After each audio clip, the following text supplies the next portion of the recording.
नमस्कार यहाँहरूलाई म टेक्स आई म यति बेला स्थलगत रिपोर्टिङमा छु। पूर्वाधार विकास कार्यालय डोल्पाले निर्माण गरिरहेको यो सडकको त्रिपुरा सुन्दरी नगरपालिका वडा नम्बर 3 अन्तर्गत पर्ने जिउ खोरखोला सडक खण्ड अन्तर्गतको यो निर्माण कार्य भइरहेको ठाउँमा छु म।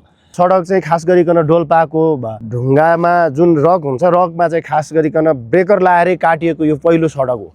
यसमा चाहिँ अत्यन्तै धेरै ब्रेकरै मात्रै प्रयोग गरेर सडक निर्माण गरिएको छ र यो जेटी कन्स्ट्रक्सन सुर्खेतले निर्माणको जिम्मा पाएको हो। 2 वर्षको निर्माणको जिम्मा पाएको यो सडक अबको केही दिनमा जोडिँदैछ र यो असार मसान्तभित्रमा यो निर्माण कार्य सम्पन्न हुनुपर्ने समय सीमा रहे पनि त्यसको 2 महिना अगावै निर्माण व्यवसायले सम्पन्न गर्ने लगभग तयारी भइसकेको छ र यो महिनाको अन्तिमसम्ममा यो सडक जोडिनेछ। यसको निर्माण अब चाहिँ 2 वर्षको हो। यो असार मसान्तमा सकिने गएर अब हामीले अब जोड्ने काम आज जोडिजान्छ। अब मिलाउनहरू बाँकी छ। यो अब 10-15-20 दिन जतिमा सबै जोडिन्छ।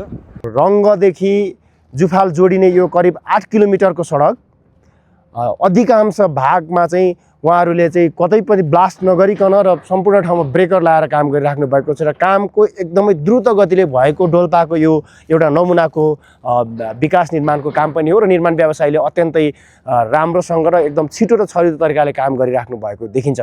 त्यसकारणले अब यो सडक खुलिसकेपछि यो सडकले यो जुफालसँग जोडिसकेपछि विमानस्थल र ठुलीबेर नगरपालिकाको केन्द्रको रहेको जुफालसँग जोडिसकेपछि यस क्षेत्रबाट उत्पादन हुने फलफुलदेखि तरकारीदेखि लिएर सबै कुराको बजारीकरणका लागि सहज हुनेछ र यो सडक विशेष गरिकन त्रिपुरा सुन्दरीको बजारदेखि लिएर जुफाल बजार हुँदै सदरमुकामसम्म जोडिने यो एउटा रिङ रोडकै पेरिफेरीमा बनेको सडक पनि हो। यसले गर्दाखेरि स्थानीयलाई पनि सहज हुनेछ भने बाटो यो सँगसँगै सहज तरिकाले यातायात गर्नुका साथै सवारी साधनले पनि निर्धक्क साथ यातायात गर्न पाउनेछन्।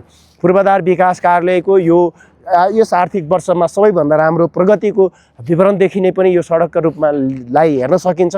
स्थानीयहरू पनि निकै हर्षित हुनुहुन्छ। निर्माण व्यवसायको तर्फबाट पनि काम द्रुत गतिमा गरिराख्नु भएको छ भने यो सडकमा जुन 8 किलोमिटरको सडक हो यसमा चाहिँ कहीँ कतै घुम्तीहरू बाइक र ब्रेकर लाएर काटिएको छ। त्यो ठाउँमा केही ठाउँमा ग्रेड मिलिरहेको छैन। यो ग्रेड पनि हामी चाँडै मिलाउँछौँ र छिटोभन्दा छिटो सम्पन्न गर्छौँ भनेर निर्माण व्यवसायले पनि भन्नुभएको छ। जोड्ने चाहिँ जोडिएको ग्रिड बनाउनकै उकालो छ, त्यसलाई डाउन गर्ने त्यही मिलाएर अब जस बाटो कम्प्लिट दिनु पर्यो, गाडी हिँड्ने बनाइदिनु पर्यो।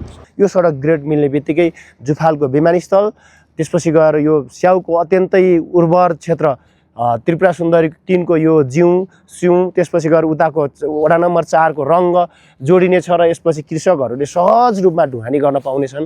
यसकारणले हरेक निर्माण व्यवसायले यसै गरी काम गरेमा विकास भन्ने चिज सहज रूपमा हुनसक्छ, सजिलै हुनसक्छ। सरकारले गरेको लगानी सही रूपमा सदुपयोग भएको छ र समयमा भएको छ भन्ने पनि यो एउटा उदाहरण हो।